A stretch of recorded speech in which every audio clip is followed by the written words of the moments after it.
दोस्तों मैं हूं आदिल खान आज़ाद। आज है 30 जुलाई 2026। आप देख रहे हैं आज़ाद बोल इंडिया पर middle east big news show. सबसे पहले एक नज़र हेडलाइंस पर। जंग शुरू होने के बाद गजा से आई सबसे बड़ी खबर। जिन हथियारों से इसराइल के खिलाफ जंग शुरू की थी उन्हें नई फोर्स के हवाले कर सकता है हमास। 4 दिन बाद ईरान पर फिर अमेरिका की जबरदस्त बमबारी, कई शहरों में बड़े हमले, कई लोगों की मौत। ईरान ने भी लिया इंतकाम, फिर अमेरिकी मिलिट्री अड्डों पर बरसाई बैलिस्टिक मिसाइलें। कुवैत में ईरान ने कर दिया अपने दोस्त चाइना का जानी नुकसान। स्ट्रेट ऑफ हॉर्मुज़ में फिर मचा हंगामा, 2 ऑयल टैंकर्स पर हमले की खबर। ईरान ने तय कर दी रेड लाइन। और अमेरिका और सऊदी अरब के हमलों से झल्लाया ईरान, कहा पूरे रीजन को जंग की आग में झोंकने की है साजिश। उधर सऊदी डिफेंस मिनिस्टर ने इमरजेंसी में लगाई अमेरिका की दौड़। शुरुआत करते हैं इस शो की। हमास अपनी ताकत यानी अपने हथियार अपने पास से हटाकर दूसरी फोर्स के हवाले कर सकता है। गजा से एक बहुत बड़ी खबर सामने आई है दोस्तों। अगर ये सच साबित हुई तो 7 अक्टूबर 2023 के बाद ये पूरी जंग का सबसे बड़ा टर्निंग पॉइंट होगा। 30 जुलाई की दोपहर आई रिपोर्ट्स के मुताबिक फ़लस्तीनी रेजिस्टेंस मूवमेंट हमास अपने हथियार सरेंडर नहीं करेगा, बल्कि उन्हें गजा की नई फ़लस्तीनी सिक्योरिटी फोर्स के हवाले करने पर बात आखिरी फेज़ में पहुंच चुकी है। यानी हमास के पास हथियार नहीं रहेंगे, लेकिन गजा से बाहर भी नहीं जाएंगे। अशरक अल अफसद की रिपोर्ट के मुताबिक काहिरा में हमास, मिस्र, कतर और तुर्की के दरमियान चल रही बातचीत में हथियारों के मसले पर काफ़ी पेशरफ्त हुई है, काफ़ी डेवलपमेंट हुई है। 30 जुलाई को भी ये मीटिंग चल रही है। रिपोर्ट में दावा किया गया है कि हथियार हमास के पास नहीं रहेंगे, बल्कि उन्हें गजा के लिए बनाई जाने वाली नई टेक्नोक्रेटिक इंतज़ामिया कमेटी से जुड़ी फ़लस्तीनी सिक्योरिटी फोर्स के सुपुर्द कर दिया जाएगा। रिपोर्ट्स के मुताबिक इस समझौते के साथ गजा में इंटरनेशनल फोर्स की तैनाती और नई इंतज़ामिया कमेटी की एंट्री का रास्ता भी खुल सकता है और इसका ऐलान आने वाले कुछ दिनों में किया जा सकता है। लेकिन दोस्तों, अभी तक हमास की तरफ से इस रिपोर्ट की कोई ऑफिशियल तस्दीक नहीं की गई है, इसीलिए फ़िलहाल इसे सिर्फ एक रिपोर्ट ही समझिए, ऑफिशियल फ़ैसला नहीं। कभी कभी रिपोर्ट फ़ैसले से पहले बाहर आती हैं ताकि माहौल को टटोल लिया जाए। आगे बढ़ते हैं। ईरान पर एक बार फिर जानलेवा बमबारी शुरू हो गई है। 4 दिन के अमन के बाद जब कल शहर ईरान ने जॉर्डन में मौजूद अमरीकी मिलिट्री अड्डे पर बैलिस्टिक मिसाइलें बरसाई थीं, तभी साफ हो गया था, हमने भी कह दिया था कि सीज़ फायर का दौर ख़त्म हो चुका है और अब अमेरिका भी अपना इंतकाम ज़रूर लेगा, जैसे ईरान लेता है। और 30 जुलाई की सहर अमेरिका ने वो इंतकाम ले भी लिया। ईरान पर एक बार फिर बड़े पैमाने पर हमले शुरू कर दिए। रिपोर्ट्स के मुताबिक अमरीकी फोर्सेस ने ईरान के कई इलाकों पर बमबारी और मिसाइल हमले किए, जिनमें बूशहर, अबू मूसा, केशम आइलैंड, अहवाज और किश आइलैंड शामिल बताए जा रहे हैं। रिपोर्ट्स में कहा गया है कि केशम आइलैंड पर एक रिहायशी इमारत भी निशाना बनी, जहां एक मियाँ बीवी और उनका 2 साल का बच्चा शहीद हो गया। इनका क्या कसूर था? जंग हमेशा बेगुनाहों का खून लेकर आती है, बेगुनाहों का खून लेकर जाती है। अमरीकी अफसरों का कहना है कि इस बार की बमबारी पिछली कार्रवाई के मुकाबले 2 गुनी बड़ी थी और इसे wide, extensive and impactful operation करार दिया गया। अमरीकी मिलिट्री की सेंट्रल कमांड यानी कि सेंटकॉम के मुताबिक हमलों में IRGC के कमांड सेंटर्स, मिसाइल और ड्रोन फैसिलिटीज़, सर्विलांस साइट्स और दूसरे मिलिट्री ठिकानों को निशाना बनाया गया ताकि ईरान और उसके हिमायत हासिल ग्रुप्स की मिलिट्री सलाहियत को और कमज़ोर किया जा सके। दोस्तों, यानी अब ये बिल्कुल साफ हो गया है कि 4 दिन का अमन सिर्फ एक छोटा सा वक्फा था, एक ब्रेक था। जंग फिर उसी शिद्दत के साथ लौट आई है, दिखाई दे रही है, गूंज रही है, सुनाई दे रही है। ईरान से एक और ख़बर है, जहां फिर ज़ोरदार धमाके आज शहर में सुने गए और अब अबदान से आग और धुएं की नई तस्वीरें भी सामने आ गई हैं, जो दोपहर के करीब आई हैं। रिपोर्ट्स के मुताबिक 30 जुलाई की शहर में अमरीकी हिमार्स मिसाइलों के हमलों के बाद अबदान में कई जगहों पर आग भड़क उठी। रिपोर्ट्स के मुताबिक हमलों के बाद कई सेकेंडरी एक्सप्लोजन्स भी हुए, जिससे अंदाज़ा लगाया जा रहा है कि निशाना बने ठिकानों पर हथियार, गोला बारूद या मिलिट्री इक्विपमेंट मौजूद था। सेकेंडरी एक्सप्लोजन मतलब धमाकों के बाद धमाके। दोस्तों, अबदान ईरान का बेहद अहम इंडस्ट्रियल और ऑयल हब माना जाता है, इसीलिए यहाँ हुए किसी भी बड़े हमले के असर को सिर्फ मिलिट्री नुकसान तक महदूद नहीं माना जा रहा। यानी अमेरिका अब ईरान के अहम मिलिट्री और स्ट्रेटजिक ठिकानों पर पहले से भी ज़्यादा बड़े हमले कर रहा है और जंग एक बार फिर नई शिद्दत के साथ भड़कती दिखाई दे रही है। अमेरिका हमला करे और ईरान पीछे रह जाए, ऐसा हो नहीं सकता। ईरान ने भी इंतकाम लेते हुए एक बार फिर अमेरिकी फ़ौज को सीधे निशाने पर लिया। रिपोर्ट्स के मुताबिक 30 जुलाई की सहर में और दिन के उजाले के वक्त भी ईरान ने जॉर्डन में मौजूद अमरीकी टारगेट्स की तरफ बैलिस्टिक मिसाइलें दागीं, जिनका निशाना मुफाफक अल सल्ती एयर बेस बताया गया, जहां बड़ी तादाद में अमरीकी फ़ौजी तैनात हैं। उधर जॉर्डन की फ़ौज का कहना है कि उसके एयर डिफेंस सिस्टम ने 5 ईरानी मिसाइलों को रास्ते में ही मार गिराया और फिलहाल किसी तरह के जानी या माली नुकसान की खबर नहीं है।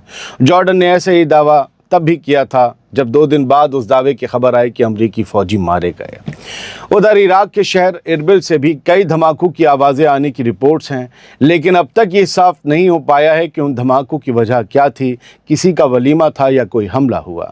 4 दिन पहले जो जंग थमती हुई दिखाई दे रही थी दोस्तों, अब वही टकराव एक बार फिर तेज़ होता नज़र आ रहा है और अमेरिका ईरान आमने सामने खड़े दिखाई दे रहे हैं। बढ़ते हैं आगे। जॉर्डन भले ही ईरानी मिसाइलों को रास्ते में ही मार गिराने का दावा कर रहा हो, लेकिन कुवैत में वही ईरानी मिसाइलें बड़ा जानी और माली नुकसान कर गई हैं और ईरान ने इस बार अपने दोस्त चाइना की एक कंपनी का ही नुकसान कर दिया है। 30 जुलाई की दोपहर आई खबर के मुताबिक कुवैत की डिफेंस मिनिस्ट्री ने तस्दीक की है कि ईरानी मिसाइल हमले में कुवैत के शुमाली हिस्से में मौजूद एक चाइनीज़ कंपनी की इमारत निशाना बनी। कुवैत के मुताबिक हमले में एक वर्कर की मौत हो गई, जबकि इमारत को भी भारी नुकसान पहुंचा है। यानी जॉर्डन में मिसाइलें इंटरसेप्ट होने के दावों के बावजूद ईरान की कुछ मिसाइलें अपने टारगेट तक पहुंच ही रही हैं और अब उनका असर कुवैत के अंदर भी साफ दिखाई देने लगा है। जहां तक मैंने और रिसर्च की और जो ख़बरों से अलग बात है, मैं बस रिपोर्ट्स के बेस पर बात कर रहा हूँ, इट इज़ नॉट कन्फर्म, लेकिन कुछ रिपोर्ट्स हैं कि अमरीकी फ़ौजी डर के मारे जो है ज़्यादातर फ़ौजी अपने अड्डों में नहीं हैं। कुछ हैं जो सिस्टम्स को ऑपरेट कर रहे हैं। ज़्यादातर खौफ तो सभी को होता है, जान के कोई हो, हमें भी आपको भी है। तो वो खौफ के मारे होटलों में रुके हुए हैं, आम रिहायशी बिल्डिंगों में रुके हुए हैं, उन बिल्डिंगों में रुके हुए हैं जहाँ दफ्तर हैं। इस वजह से ईरान उन बिल्डिंग्स को, ओमान में एक होटल को नुकसान पहुंचाया था, मिसाइल हमला किया था। तो ऐसे ही हो सकता है, may be, I am not sure, कि कुवैत में इस बिल्डिंग को इसलिए निशाना बनाया हो। स्ट्रेट ऑफ हॉर्मुज़ में फिर बड़ा हंगामा मच गया है और इस बार 2 ऑयल टैंकर्स को वापस लौटना पड़ा, लेकिन थोड़ा एक टैंकर गुलाबी हो गया। माना जा रहा है कि उस पर हमला हुआ, गुलाबी लपटें निकल रही थीं।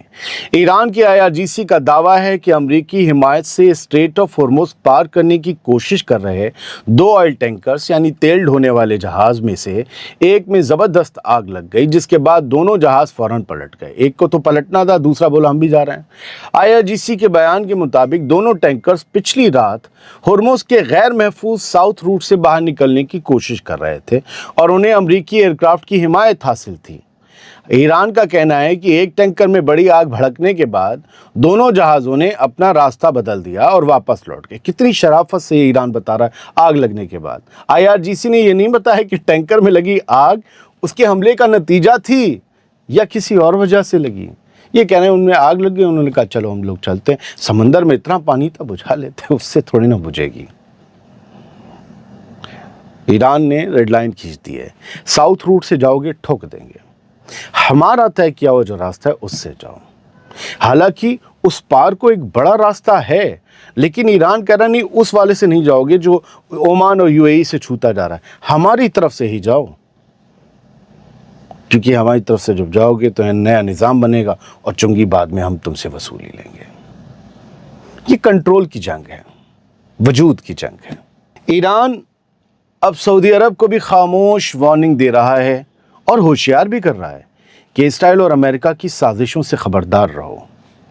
अमेरिका और सऊदी अरब के इराक पर किए गए मुश्तरका हमलों के बाद जो कल हुए थे, अब ईरान ने बेहद सख्त रद्द अमल उस हमले पर दिया है। उसमें याद रखिएगा IRGC के भी कई लोग मारे गए थे, ये भी खबर है और दुनिया भर के अखबारों में आप गूगल कर सकते हैं। ईरान की फॉरेन मिनिस्ट्री ने अमेरिका और सऊदी अरब को की इस कार्रवाई की सख्त मजम्मत करते हुए इसे इराक की खुद मुख्तारी की खुली खिलाफ वर्जी करार दिया है। ईरान का कहना है कि ये हमले सिर्फ इराक के खिलाफ नहीं बल्कि पूरे रीजन को एक बड़ी जंग की तरफ धकेलने की सोची समझी कोशिश है, साजिश है।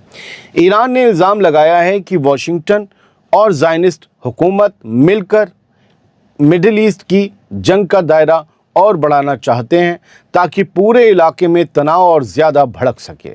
यानी इराक पर हुए इन हमलों को लेकर अब ईरान खुलकर मैदान में आ गया है और इससे साफ है कि आने वाले दिनों में रीजन की टेंशन और बढ़ सकती है। वो सऊदी अरब से कह रहा है, तुम पर हमले हुए, तुमने हमले कर दिए इराक पर, लेकिन ज़रा सोचो समझो भिड़ो, ऐसा ना हो किसी साजिश में फंसने जा रहे हो। ये भाइयों को भाइयों से, जो भाई भाई एक दूसरे को भाई नहीं मानते, उन्हें भी दुनिया तो उन्हें भाई मानती है, उन्हें लड़ाने की स्कीम हो, उन्हें लड़ाने का प्लान हो, ज़रा होशियार रहो। क्या मिडिल ईस्ट की जंग अब रुकने की तरफ बढ़ रही है या ये सिर्फ एक नई चाल है? अमेरिका के सदर डोनाल्ड ट्रंप से सऊदी अरब के डिफेंस मिनिस्टर प्रिंस खालिद बिन सलमान ने मुलाकात की है और इस मुलाकात के साथ ही डी एस्केलेशन का पैगाम भी दिया है। उन्होंने दूसरे अमरीकी ऑफिशियल से भी मुलाकात की है। रिपोर्ट्स के मुताबिक 29 जुलाई की रात प्रिंस खालिद बिन सलमान ने सऊदी क्राउन प्रिंस मोहम्मद बिन सलमान का पैगाम डोनाल्ड ट्रंप तक पहुंचाया, जिसमें ईरान के साथ तनाव कम करने पर जोर दिया गया। दोस्तों, ये मुलाकात ऐसे वक्त हुई है जब अमेरिका और सऊदी अरब हाल ही में इराक में ईरान से हिमायत हासिल ग्रुप्स पर मुश्तरका हमले कर चुके हैं, जॉइंट हमले कर चुके हैं। सऊदी डिफेंस मिनिस्टर ने कहा कि वो हमले सिर्फ अपने दिफा यानी डिफेंस के लिए थे, किसी नई जंग की शुरुआत के लिए नहीं थे। एक दिन पहले सऊदी अरब पर इराक से हमला हुआ तो कुछ ही घंटों बाद हमने भी इराक में जाकर उन लोगों को ठोक दिया। उन्होंने ये भी साफ किया कि सऊदी अरब डिप्लोमेसी को तरजीह देता है, लेकिन अपनी सरजमी, ऑयल फैसिलिटीज़ और आम लोगों पर किसी भी हमले का जवाब देने के लिए पूरी तरह तैयार है। लेकिन अब ये हुथीस पर जाकर हमले नहीं कर रहे हैं, इराक में तो कर दिए।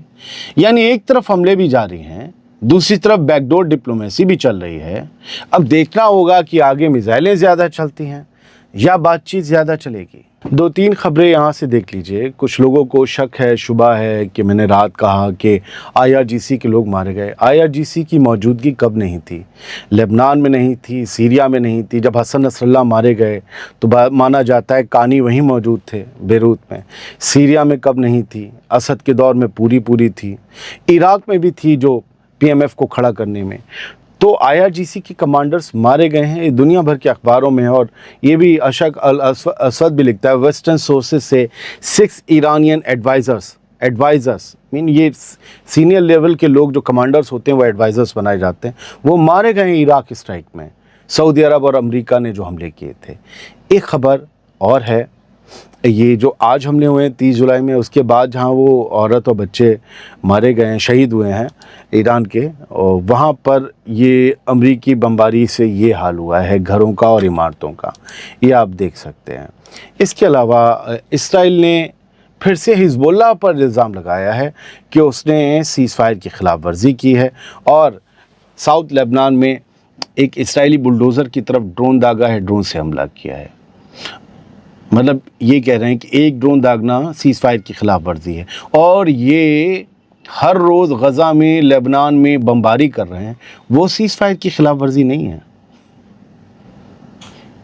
एक झापड़ हमारे मार दिया, अम्मी मारा, और तुम किसी को मार ही डालो। सीज़ फायर का मतलब होता है सीज़ द फायर, और वो आर्म्ड ग्रुप्स के बीच होता है। ऐसा नहीं होता एक तरफ मिलिट्री और दूसरी तरफ आम लोगों, नो, दोनों तरफ बंदूकें ही खामोश करने को कहा जाता है। फिलहाल आपको मुझसे ज़्यादा मालूम है। बहुत बहुत शुक्रिया। सलामत रहिए, खुश रहिए। देर से आने की वजह है कि रात देर तक खबरें देता हूँ, तो आराम भी चाहिए, काम भी है। Thank you.